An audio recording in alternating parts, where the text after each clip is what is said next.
Assalamualaikum warahmatullahi wabarakatuh. Apa kabarnya anak-anak ibu? Semoga kalian dalam keadaan sehat walafiat. Sebelum kita belajar, yuk kita berdoa terlebih dahulu ya.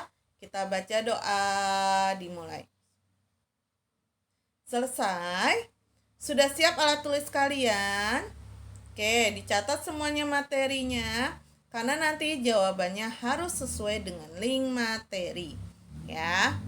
Oke, siap?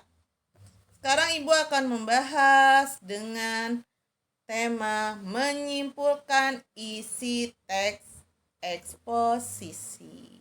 Apa itu? Nah, sebelumnya di sini Ibu akan mengajarkan 3 materi, yaitu tentang pengertian paragraf, gagasan utama dan penjelas, dan jenis paragraf.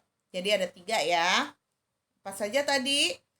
Pengertian paragraf, gagasan utama dan penjelas, dan jenis paragraf. Nah, paragraf itu sendiri apa? Nah, paragraf adalah kumpulan beberapa kalimat yang mengandung gagasan pokok. Di dalam paragraf ada 2 kalimat, yaitu kalimat utama dan kalimat penjelas. Ada beberapa jenis paragraf dengan pola pengembangan berbeda yang memungkinkan peletakan kalimat utama yang berbeda. Nah, di sini ada penjelasannya.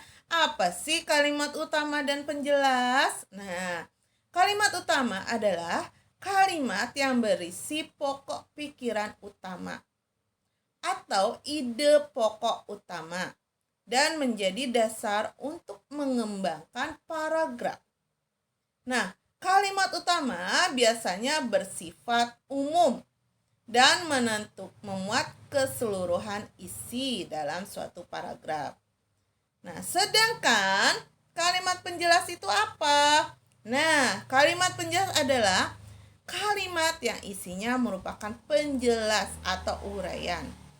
Atau ada juga berupa rincian detail tentang kalimat utama suatu paragraf. Nah, kalimat utama itu bersifat umum, berfungsi untuk mengembangkan gagasan utama dan sebuah paragraf. Jadi maksudnya, kalian membuat teks yang termasuk kalimat utama, intinya apa?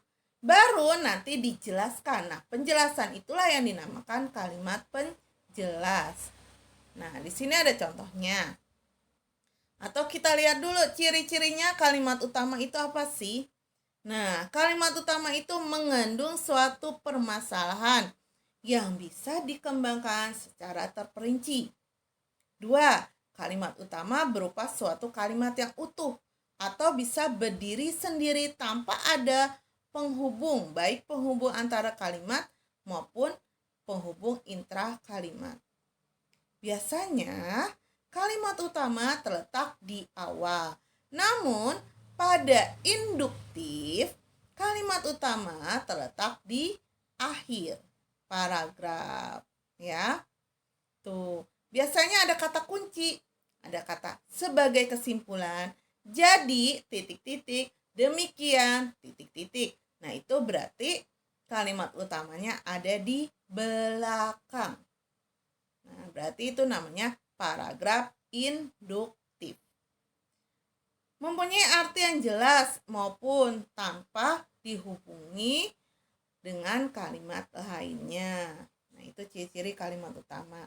Nah, sedangkan ciri-ciri kalimat penjelas itu apa sih? Nah, ciri-ciri kalimat penjelas adalah bersifat khusus. Kalimat penjelas diletakkan setelah atau sebelum kalimat utama. Kalimat penjelas isinya berupa uraian-uraian pendukung berupa contoh, data, fakta, dan opini. Kalimat penjelas tidak bisa berdiri sendiri. Dengan kata lain, makna menjadi tidak jelas jika dipisahkan menjadi satu kalimat utuh tanpa kalimat utama atau kalimat penjelas lainnya. Nah, kalimat penjelas memerlukan kata-kata penghubung seperti bahkan, contohnya, terlebih lagi, misalnya contohnya, dan lain-lain. Nah, kalimat penjelas membutuhkan kata penghubung agar suatu paragraf menjadi koherensi atau kesinambungan antar kalimat. Itu maksudnya. Nah, di sini jenis paragraf berdasarkan letak gagasan utama. Ada 3, yaitu deduktif, induktif, dan campuran. Apa itu deduktif? Apa itu induktif dan campuran? Kita lihat di sini. Nah, paragraf deduktif yaitu paragraf yang merupakan kalimat utamanya terletak di awal paragraf. Kita lihat contoh di sini. Nah, bisa kalian baca kan? Nah, pada kalimat pertama, lahan pertanian di Pulau Jawa semakin menyempit. Lalu, kita lihat.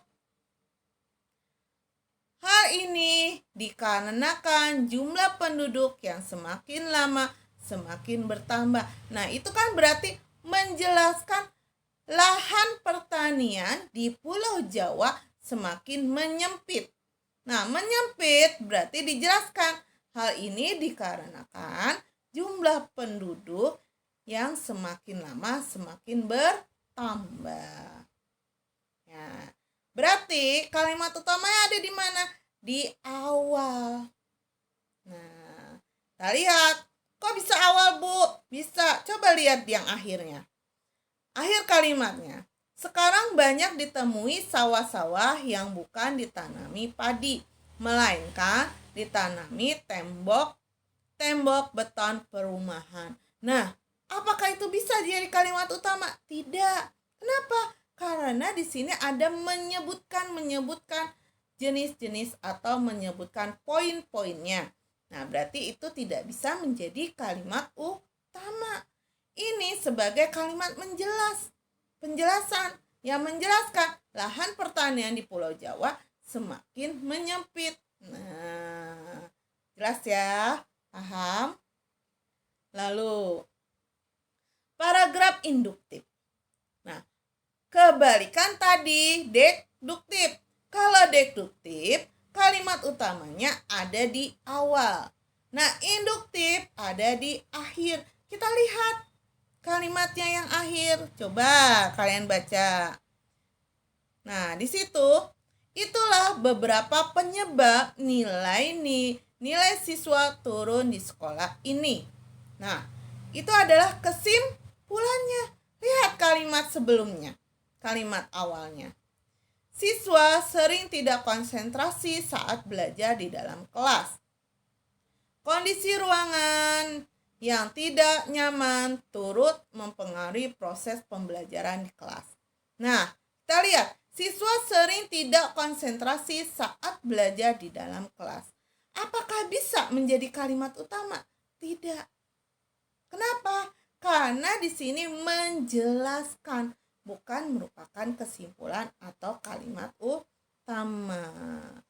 Nah, yang di akhir itulah beberapa penyebab nilai siswa turun di sekolah. Nah, di situ ada siswa sering tidak konsentrasi saat belajar, ruangan tidak kondusif, ya kan? Pembelajaran dan sebagainya. Nah, itu yang dinamakan kalimat penjelas. Nah, di sini kalimat campuran atau paragraf campuran. Nah, kalau paragraf campuran di sini terbagi 2. Ada kalimat utama di awal dan di akhir. Caranya bagaimana? Nah, paragraf campuran merupakan paragraf yang kalimat utamanya ada di 2 bagian. Bagian kalimat utama paragraf dengan jelas ini diletakkan di bagian awal dan akhir. Nah, bagaimana intinya? Lihat. Kalau kalimat awal dan kalimat akhir itu membahas kata-kata yang selalu diulang-ulang.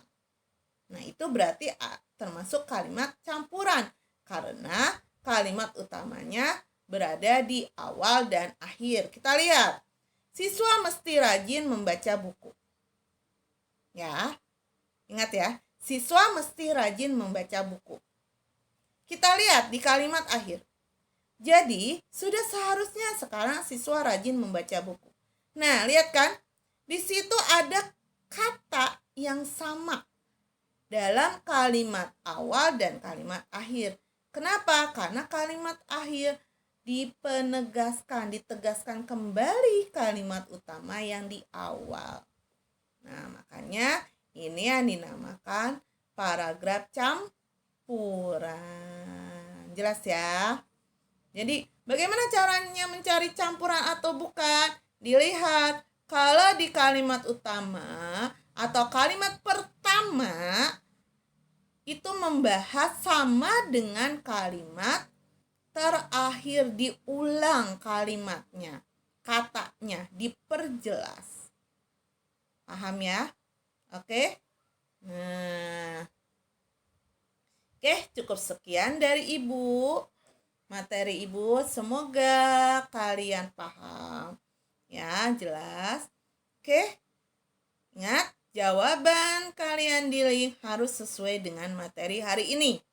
Tidak boleh mengambil di materi yang lain. Oke, jelas? Ibu ucapkan wassalamualaikum warahmatullahi wabarakatuh.